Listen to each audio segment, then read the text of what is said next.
Glória a Deus. Cumprimento a amada igreja com a paz do Senhor Jesus Cristo. Atos 9, 4. E caindo em terra, ouviu uma voz que lhe dizia: Saulo, Saulo, por que me persegues? E ele disse: Quem é, Senhor? E disse o Senhor: Eu sou Jesus a quem tu persegues. Duro é para ti recalcitrar contra os aguilhões. E ele, tremendo e atônico, disse: Senhor, que queres que eu te faça? E disse-lhe o Senhor: Levanta-te e entra na cidade, e lá te será dito o que convém fazer.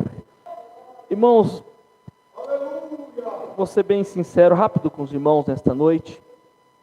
Nós nos preocupamos com muitas coisas, pode ter certeza.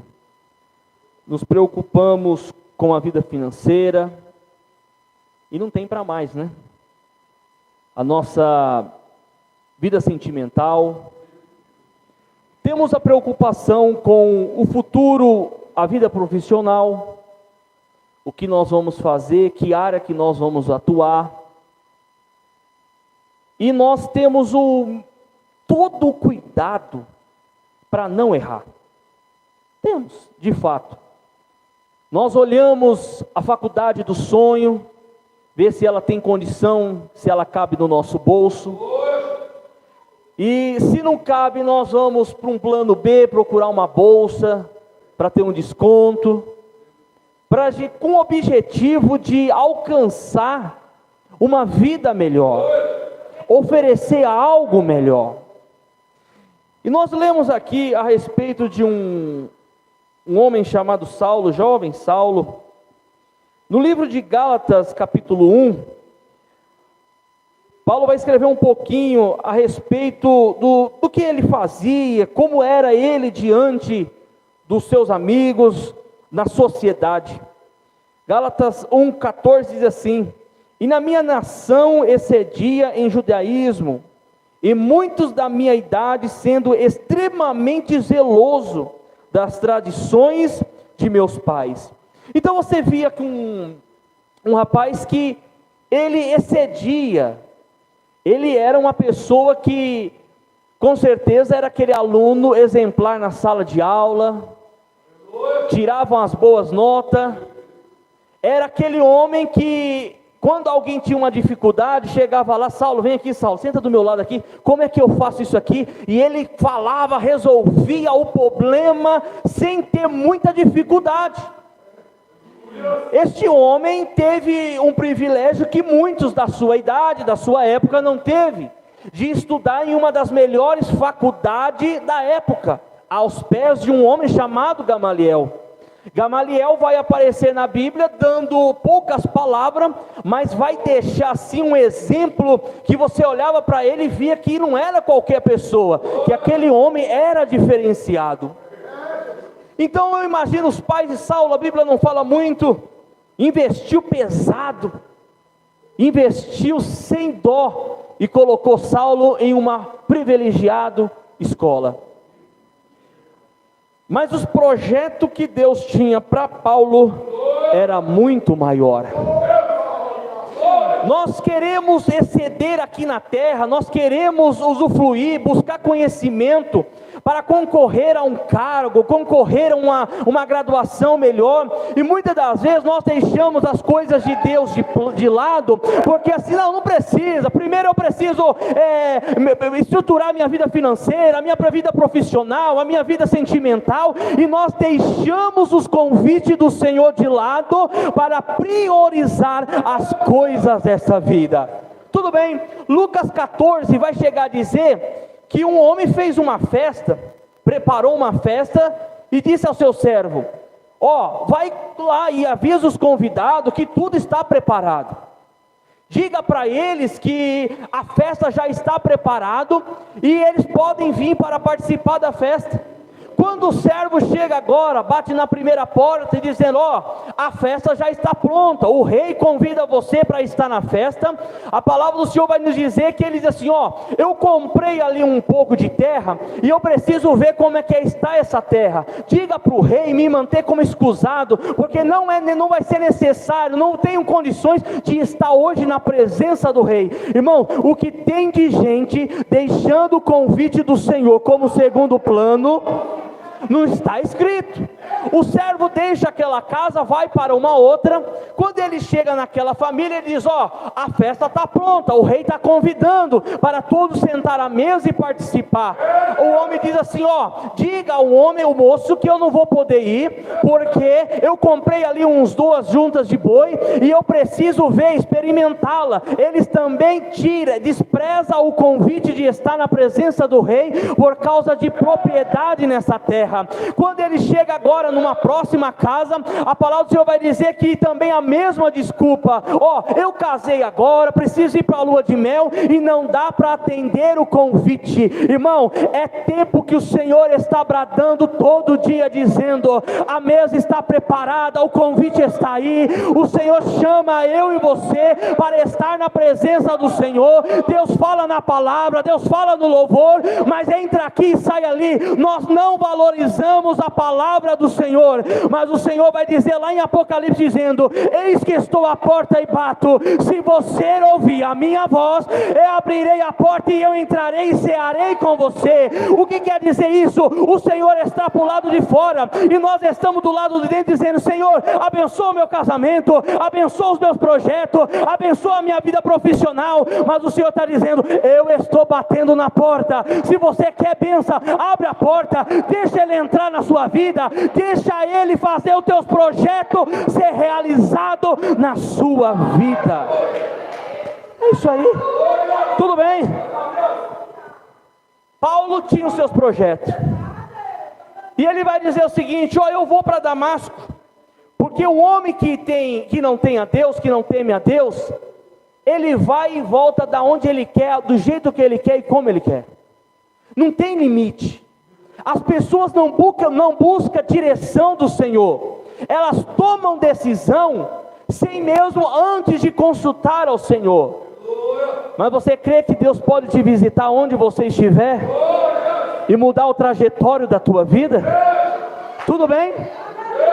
Paulo agora junta alguns amigos, alguns soldados, e vai para Damasco.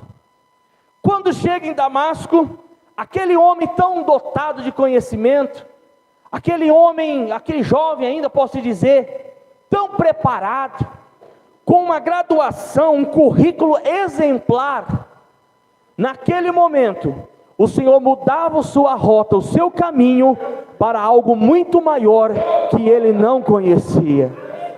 De início, quando o Senhor se manifesta para Saulo, ele olha dizendo, ele já não reconhece o Senhor. A voz que falava com ele, quando o Senhor se manifesta no caminho de Damasco, ele pergunta: mas quem és tu, Senhor, que fala comigo? Ele não entendia aquele que falava no teu coração. Hoje nós entendemos muito bem de política, nós entendemos muito bem de futebol, nós entendemos muito bem de novela, entendemos aí de Big Brother Brasil, e assim vai. Aí quando o Senhor fala, nós não entendemos a voz do Senhor, mas a Bíblia diz: quem tem ouvido, ouça o que o Espírito diz às igrejas.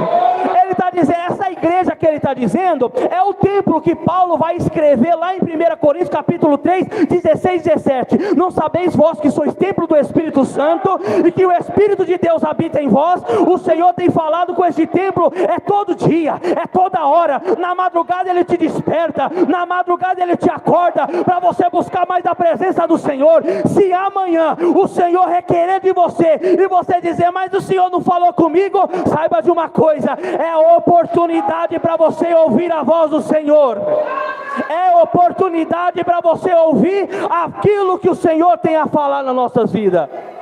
E tudo bem, quando o Senhor vem para falar conosco, Ele não fala num timbre de voz que nós conhecemos. Ele não vem falando de futebol, Ele não vem falando de novela, Ele não vem se manifestar para mim, para você, falando de política.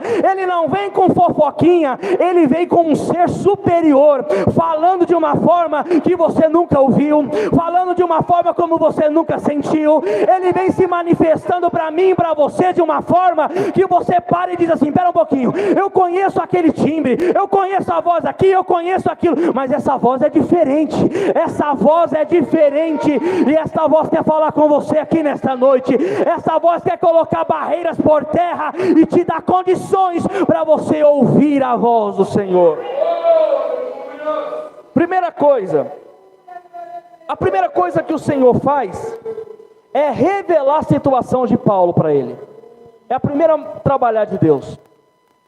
Naquele momento, Paulo vai ver, quando ele cai por terra e ele é levantado, a Bíblia vai dizer que ele estava cego.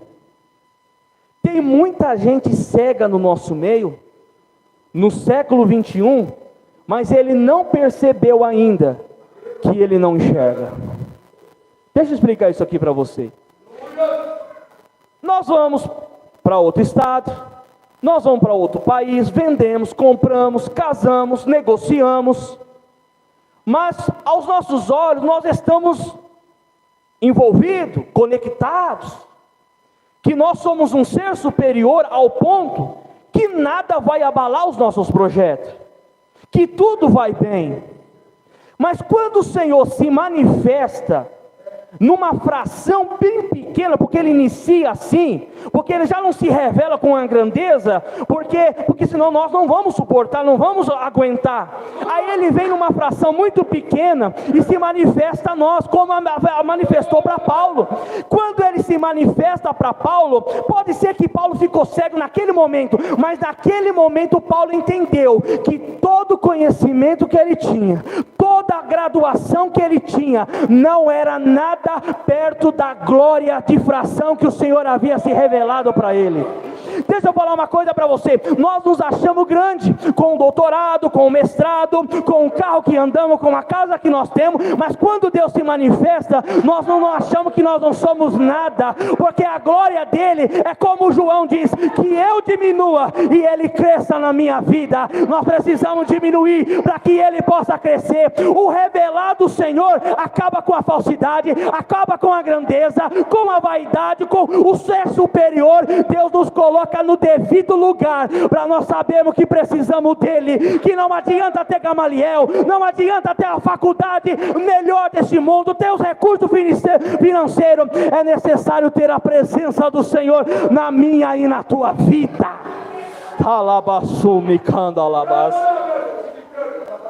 Aí sabe o que é um problema interessante? Porque uma pessoa, quanto mais intelectual que ela é tipo daquela pessoa seguinte: não me toque, não me rele. Não é assim? Quem conhece essa pessoa? Você vai conversar: rapaz, se você fizesse isso, rapaz, eu estudei, eu tenho graduação, eu sei do que eu estou falando. Não se mete não, rapaz, porque você não entende de nada. Eu entendo. Paulo era um tipo de pessoa assim: não me toque. É aquela dondosa que anda assim, ó, e ninguém pode nem olhar, porque se olhar torto, ele já quer humilhar. Mas quando Jesus encontrou com Paulo, quando Paulo percebeu que não era nada daquilo, e que a visão dele estava cego todo momento, Paulo precisou de alguém pegar na tua mão, colocar ele de pé e conduzir ele até onde Jesus queria. Deixa eu falar, quando você reconhecer que você não é ninguém, aí você vai saber que você precisa do pai, que você precisa da mãe, que você precisa do pastor, que você precisa do dirigente. Tem gente aí que não precisa de pastor, não precisa de dirigente. Você está cego, mas se o Senhor entrar na tua vida aqui hoje, você vai reconhecer que você não é nada, que eu não sou nada, e nós vamos precisar que alguém direciona nós diante da presença do Senhor e que mostra o caminho. Jesus vai dizer o seguinte: ei, eu sou o caminho, eu sou o caminho, a verdade e a vida. A palavra do Senhor vai dizer que agora o grande Saulo, agora está segurando a mão de alguém, e alguém está caminhando dizendo com ele: E sabe o que é interessante? Que quando você está guiado por uma pessoa que Deus coloca no teu caminho, essa pessoa tem zelo por você. Ela vai vir para Paulo, toma cuidado aí, Paulo, tem um pedaço de pedra aqui. Aí Paulo desviava. Paulo não estava vendo nada, mas Paulo estava sendo guiado por alguém que Deus levantou. Deixa eu falar uma coisa para você. Talvez você não está entendendo nada, você não está enxergando nada, mas o teu pastor está aqui e ele está te guiando pela palavra. Talvez o teu filho não está vendo nada, a tua filha não está vendo nada, mas você é alguém que Deus levantou para guiar a tua casa, para guiar a tua família diante de um mundo tenebroso que está em trevas e em escuridão.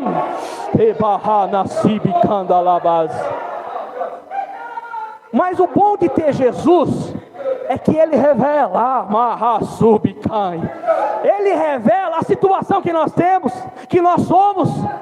Quando Paulo viu aquilo que ele não era ninguém, que a voz que falava com ele era superior, ele disse assim: eu preciso fazer alguma coisa, eu não posso continuar do jeito que está. Aí eu imagino Paulo dizendo o seguinte: eu vou voltar lá em Gamaliel, vou conversar com ele, quem sabe ele pode me ajudar. Mas o coração fechou. Eu imagino ele dizendo: não, eu vou voltar lá para os meus amigos, vou ligar para eles me ajudar. Os amigos não ajudam não. Aí Paulo vai dizendo: espera um pouquinho, eu já sei o que eu tenho que fazer. Quando ele chega lá em Damasco, na rua chamada direita, na casa de Judas, que possivelmente era um amigo dele ou dos familiares que estavam perto, dos amigos, ele vai dobrar o joelho, e ele vai dizer: o que eu preciso agora, a fome não vai me tirar do meu alvo. O que eu preciso agora, os telefonemas, as amizades não vai me tirar, que é de estar aos pés do Senhor. E a palavra do Senhor vai dizer que Paulo por 3 dias, ele não come, ele não bebe, mas ele dobra o joelho e vai buscar ao Senhor em oração. Se o Senhor revelar como você está hoje, não questiona, não endureça o teu coração, se humilha aqui nesta noite, se humilha aqui nesse lugar e pede para o Senhor direcionar os teus próximos passos. Tudo bem. O que me chama a atenção é que quem falou que Paulo estava orando não foi Lucas, que escreveu o livro de Atos, foi o próprio Jesus. Ananias, senhor, vai lá na rua chamada direita, na casa de Judas, tem um homem lá chamado Saulo. Você já deve ter ouvido dele, viu? Sim, senhor. Eu imagino ele dizendo que a bucha que vai vir aí. A palavra do Senhor vai dizer que, Senhor, vai lá, impõe as mãos sobre ele. Impõe as mãos. Mães que estão aqui, que estão nos assistindo, nos acompanhando, saiba de uma coisa: existe tempo de você esperar e o tempo de agir. Ananias ficou na dele, quietinho. Você acha que se Ananias fosse... Primeira coisa, deixa eu falar isso aqui. Tem pessoas que elas querem agir sem a direção de Deus. É a mesma coisa de um Ananias chegar e dizer o seguinte: eu vou pregar para Saulo agora. E antes de encontrar com ele no caminho de Damasco, você acha que Saulo ia ouvir Ananias? Você acha? É capaz de ser mais um igual Estevão, ser apedrejado. Quantas pedras você já tomou dos teus filhos, quando você tentou ajudar e ele recusou? Quantas das vezes você tomou paulada na cabeça, angústia após angústia, por agir fora do tempo de Deus?